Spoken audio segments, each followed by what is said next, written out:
Hi friends, welcome back to മിയാനി kitchen. നമുക്കിന്ന് പച്ച മാങ്ങ എങ്ങനെയാണ് പ്രിസർവ് ചെയ്ത് ഫ്രീസറിൽ സൂക്ഷിക്കുന്നതെന്ന് നോക്കാം. ഇപ്പം മാങ്ങയുടെ സീസണൊക്കെ കഴിഞ്ഞാൽ അടുത്ത വർഷം വരെ ഈ പച്ച മാങ്ങ നമുക്ക് ഫ്രീസറിൽ സൂക്ഷിച്ച് വെക്കാം. ഒരു വർഷത്തേക്കൊക്കെ കേടുകൂടാതെ ആ പച്ച മാങ്ങയുടെ അതേ ടേസ്റ്റിൽ തന്നെ നമുക്കിതെടുത്ത് ഉപയോഗിക്കാൻ പറ്റും. അപ്പോൾ അതെങ്ങനെയാണ് ചെയ്യുന്നതെന്ന് ഞാൻ കാണിച്ചു തരാം. ആദ്യം ഈ മാങ്ങ തോലൊക്കെ ചെത്തിക്കളഞ്ഞ് കഷ്ണങ്ങളാക്കിയിട്ട് വരാം. മാങ്ങയൊക്കെ തോല് ചെത്തി ഇതുപോലെ സ്ക്വയർ പീസസ് ആക്കിയിട്ട് കൊണ്ടുവന്നിട്ടുണ്ട്. ഇനി നമുക്ക് ഒരു ചട്ടിയിൽ കുറച്ച് വെള്ളം എടുക്കാം. ഈ മാങ്ങ കഷ്ണങ്ങൾ മുങ്ങിക്കിടക്കുന്ന അത്രയും അളവിൽ വെള്ളം എടുക്കണം.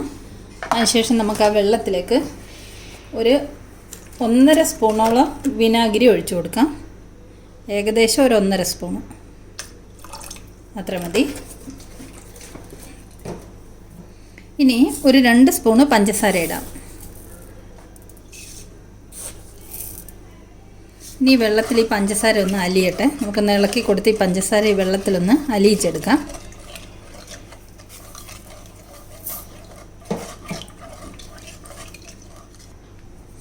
പഞ്ചസാരയൊക്കെ അലിഞ്ഞ് വന്നിട്ടുണ്ട്. ഇതിലേക്ക് നമുക്ക് ഈ മാങ്ങ കഷ്ണങ്ങളാക്കി വെച്ചിരിക്കുന്നത് ഇട്ട് കൊടുക്കാം. മാങ്ങ മുങ്ങിക്കിടക്കുന്നുണ്ട്. ഇതിനെ നമുക്കിനി ഒരു 5 മിനിറ്റ് അടച്ചു വെക്കാം. അതിനുശേഷം നമുക്കിത് വെള്ളത്തിൽ നിന്ന് വാരിയെടുക്കാം. 5 മിനിറ്റ് ഇത് നമുക്ക് അടച്ചു വെക്കാം. നമ്മൾ മാങ്ങ 5 മിനിറ്റ് ആയിട്ടുണ്ട്, വെള്ളത്തിൽ കിടക്കുന്നു. ഇതിന് നമുക്കിനി ഈ വെള്ളം ഊറ്റിക്കൊണ്ടുവരാം. നമ്മുടെ മാങ്ങയുടെ വെള്ളമൊക്കെ ഊറ്റിക്കൊണ്ടുവന്നിട്ടുണ്ട്. ഇനി നമുക്കിതിനെ ഒരു തുണിയിലേക്ക് നിരത്തിയിട്ട് കൊടുക്കാം. ഇതിൻ്റെ വെള്ളമയമൊക്കെ ഒന്ന് പോയി കിട്ടാൻ വേണ്ടിയിട്ട് നല്ലൊരു തുണിയിലേക്ക്, വൃത്തിയുള്ളൊരു തുണിയിലേക്ക് ഇതിനെല്ലാം നമുക്ക് നിരത്തി ഇട്ട് കൊടുക്കാം. ഇത് കുക്ക് ചെയ്യുകയൊന്നും വേണ്ട, ചൂടുവെള്ളത്തിലൊന്നും ഇടണ്ട, പച്ചവെള്ളത്തിലാണ് ഇട്ടത്. അടുത്ത സീസണിൽ മാങ്ങ ഉണ്ടാകുന്ന വരെ നമുക്ക് പച്ച മാങ്ങയുടെ അതേ ടേസ്റ്റിൽ ഇതെടുത്ത് യൂസ് ചെയ്യാൻ പറ്റും.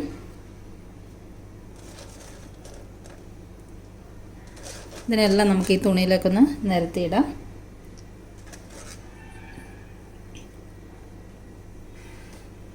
കണ്ടോ, ഇതിവിടെ കിടക്കട്ടെ. ഇതിൻ്റെ വെള്ളമയമൊക്കെ ഒന്ന് പോയി കിട്ടട്ടെ. അതിനുശേഷം നമുക്കിത് കവറിലാക്കി വെക്കാം. നമുക്കിനി മാങ്ങയുടെ ഓരോ കഷ്ണങ്ങളെടുത്ത് നല്ലതുപോലെ തുടച്ച് വെള്ളമയം കളഞ്ഞിട്ട് ഒരു സിപ്പ് ലോക്ക് കവറിലേക്ക് ഇട്ട് കൊടുക്കാം.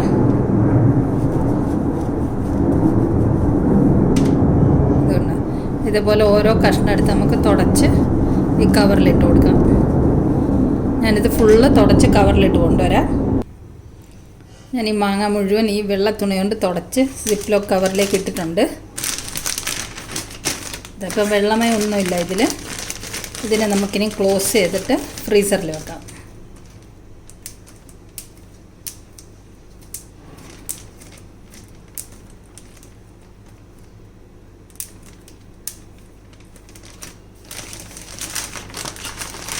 നമുക്കിതിനെ ഇതേമാതിരി ഫ്രീസറിൽ വെക്കാം. അപ്പം എപ്പോഴും നമുക്ക് വേണ്ടതെന്ന് വെച്ചാൽ മീൻ കറിയിലിടാനോ ചമ്മന്തി അരയ്ക്കാനോ കറി വെക്കാനോ എന്തിനു വേണമെങ്കിലും പച്ചമാങ്ങ ഇതിന് പകരം ഇതെടുത്ത് ഉപയോഗിക്കാം. അപ്പോൾ ഇതിനെ നമുക്ക് ഫ്രീസറിൽ വെക്കാം. ഞാനിപ്പം ഒരു മാങ്ങ കൊണ്ട് മാത്രമേ തയ്യാറാക്കിയിട്ടുള്ളൂ, നിങ്ങളെ കാണിച്ചു തരാൻ വേണ്ടി മാത്രം. കാരണം ലാസ്റ്റ് ഇയർ ഞാൻ പ്രിസർവ് ചെയ്ത് വെച്ചത് ഇപ്പോഴും തീർന്നിട്ടില്ല. എൻ്റേത് ഇപ്പോഴും ഫ്രീസറിൽ ഇരിക്കുന്നുണ്ട്. അതുകൊണ്ട് ഞാൻ ഒരു മാങ്ങ മാത്രമേ ഇതുപോലെ ചെയ്ത് വെച്ചിട്ടുള്ളൂ. അങ്ങനെ. അപ്പോൾ ഈ വീഡിയോ ഇഷ്ടമായെങ്കിൽ എല്ലാവരും ഇതുപോലെ തയ്യാറാക്കി നോക്ക്. അടുത്ത വർഷം വരെ നമുക്ക് പച്ചമാങ്ങയുടെ അതേ ടേസ്റ്റിൽ ഇതെടുത്ത് ഉപയോഗിക്കാം. അപ്പോൾ നമുക്ക് വീണ്ടും സിമ്പിൾ റെസിപ്പീസുമായിട്ട് കണ്ടുമുട്ടാം. അപ്പോൾ thanks for watching the video.